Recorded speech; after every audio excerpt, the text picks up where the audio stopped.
Welcome to today's tutorial. In this video, we'll walk you through the basic setup of the operating environment for the VX10.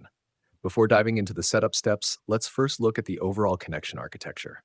This diagram shows the LED display control system. The computer connects to the VX10 via LAN for control, the video source sends signals through HDMI, and the VX10 connects to the receiving cards via Ethernet to drive the LED screen. The VX10 is controlled via the LAN port, so first ensure the device and the computer are on the same network segment. You can adjust the network settings from the front panel. To debug the device, connect the computer to the VX10 using a network cable. When both are on the same subnet, click Detect in the iSet software to view device information and configure settings.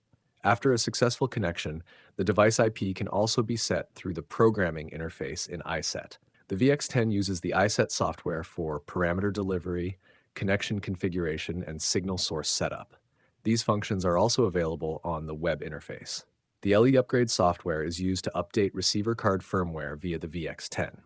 In addition to software control and management, the VX10 offers excellent compatibility and flexibility through its hardware interfaces.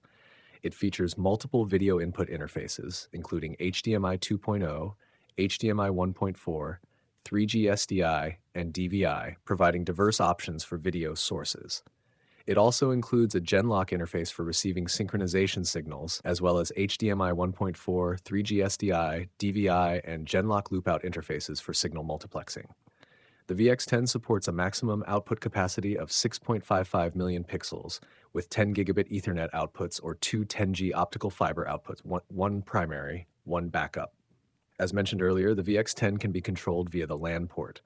The USB-A and USB-B interfaces are used for cascading control, while the USB 3.0 interface on the left side is for importing parameters via a USB drive.